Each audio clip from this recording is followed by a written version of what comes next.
Dari Jakarta kita ke Jawa Barat, hari ketiga pasca terjadinya longsor di kawasan Cimanggung, Kabupaten Sumedang, petugas masih belum menemukan korban yang tertimbun longsor. Sehingga jumlah korban meninggal dunia akibat longsor yang ditemukan pada hari ini tidaklah bertambah. Petugas yang berjumlah kurang lebih 1.000 personel gabungan dari Basarnas, TNI Polri, PMI, dan sejumlah relawan lainnya terus melakukan pencarian di lokasi longsor, tepatnya di Desa Cihanjuang, Kecamatan Cimanggung, Kabupaten Sumedang. Para petugas menggunakan 2 alat berat untuk melakukan pencarian warga yang tertimpa longsor. Namun hingga pukul 5 sore belum ada satupun jenazah yang ditemukan. Total pendataan orang yang diduga tertimbun akibat longsor telah mencapai 40 jiwa. Namun di pos antemortem Polda Jabar yang terletak di Puskesmas Sawadadap, jumlah korban meninggal hingga saat ini 14 orang.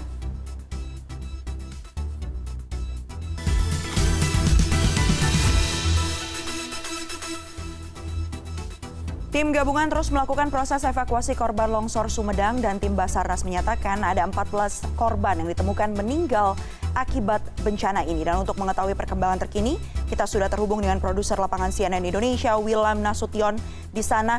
Selamat malam Wilam. Wilam, bagaimana perkembangan evakuasi hari ini?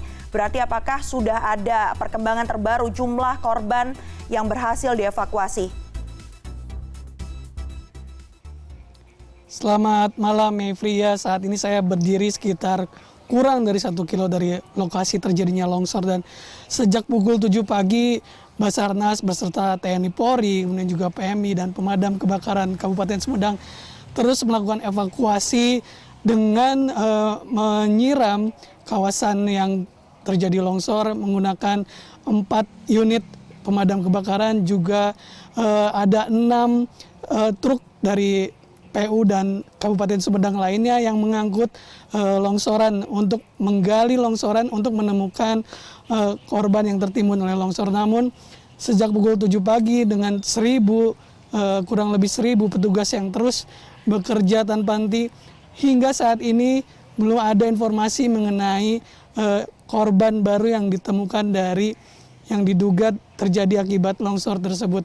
Saat ini saya juga berdekatan dengan Puskesmas Sawadadap, di mana dijadikan pos antemortem oleh Polda Jabar, dan di sana tercatat 13 orang yang meninggal dunia yang ditemukan kemarin. Juga ada 1 yang meninggal di puskesmas karena luka berat, sehingga total menjadi 14. Dan hari ini tidak ada perubahan, Mevri, sama seperti hari kemarin karena memang hari ini tidak ditemukan. Dan saat ini pencarian masih berlangsung dan direncanakan akan terus berlangsung hingga malam. Diutamakan jika situasi memang cuaca mendukung. Hari ini memang baru sore hari ini terjadi hujan, berbeda dengan kemarin di mana pencarian terganggu atau terkendala oleh adanya hujan yang silih berganti seperti itu. Saat ini cuaca lebih cerah dan jika memungkinkan ini pencarian akan dilakukan terus hingga malam, karena memang dari data orang yang melaporkan kehilangan ada 29 orang dan di antaranya 2 sudah teridentifikasi, namun sisanya masih belum ditemukan. Yang menjadi permasalahan adalah Mevri, karena memang dalam longsoran ini terjadi 2 kali, sehingga orang-orang yang kemungkinan belum ditemukan adalah orang yang kemudian tertimbun oleh longsoran kedua yang memang terjadi pada hari Sabtu pukul 6:30 malam. Dan ini longsornya lebih besar sehingga menimbun semakin dalam para korban yang terkena longsor. Mevri. Iya, Wilam, tadi Anda menyebutkan bahwa memang terjadinya longsor susulan ini kemudian juga menimbun korban-korban lainnya ya. Di antaranya adalah petugas yang saat itu sedang mengevakuasi kemudian juga ikut tertimbun. Bagaimana perkembangan terbaru terkait dengan hal itu, Wilam? Ya, Mevri, ini jika dilihat memang ada perumahan yang berada di tebing, dan pada saat terjadi longsor yang pertama pada pukul 4 sore ada 3 rumah yang longsor ke bawah. Kemudian setelah maghrib orang-orang mencoba membantu, di sana banyak dari petugas yang sudah datang, kemudian warga juga yang ikut membantu, dan kemudian ini mereka sudah berdiri di kawasan yang dinyatakan aman seperti itu, di luar garis polisi yang diberlakukan. Namun longsor yang kedua terjadi lebih besar sehingga ketika terjadi mereka berlarian seperti itu, seperti diceritakan oleh warga di sini. Namun ada yang selamat, namun banyak juga yang tidak selamat. Jadi selebihnya dari 8 orang pertama yang menjadi korban, dari 40 lebih korban itu adalah terjadi pada longsoran kedua lebih banyak, karena banyak orang yang sebenarnya ingin membantu mengevakuasi, kemudian menjadi korban seperti itu. Mevri. Ya, Wilam, dengan kejadian tersebut, apa kemudian upaya yang dilakukan petugas untuk mengantisipasi dalam proses evakuasi ini agar jika memang nanti terjadi longsor susulan, tidak ada korban jiwa tambahan yang berasal dari sisi petugas? Apa yang dilakukan untuk antisipasinya, Wilam? Ya, Mevri, bidang mitigasi dari PVMBG tadi siang sudah datang dan mereka memetakan longsor yang ada di kawasan Cimanggung ini.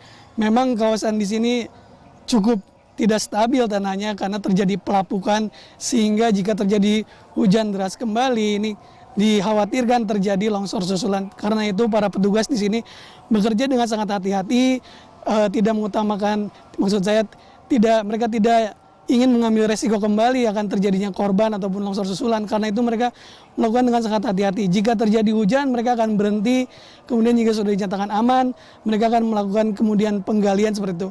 Warga dan juga media juga diatur jaraknya sejauh mungkin, sehingga jika terjadi ada longsor susulan seperti itu, diharapkan tidak menimbulkan korban kembali. Selain itu juga Mevri, ada Polda Jabar tengah melakukan pendalaman atas kasus longsornya di kawasan Cimanggung ini untuk mendalami apakah terjadinya tindak pidana atau kelalaian yang dilakukan oleh pengembang, sehingga kasus ini akan terus didalami oleh Polda Jabar. Mevri. Baik, terima kasih banyak Wilam Nasution yang melaporkan langsung dari Jawa Barat. Selamat kembali melanjutkan tugas Anda dan kita sama-sama berharap prosesnya dapat berjalan dengan lancar. Terima kasih banyak.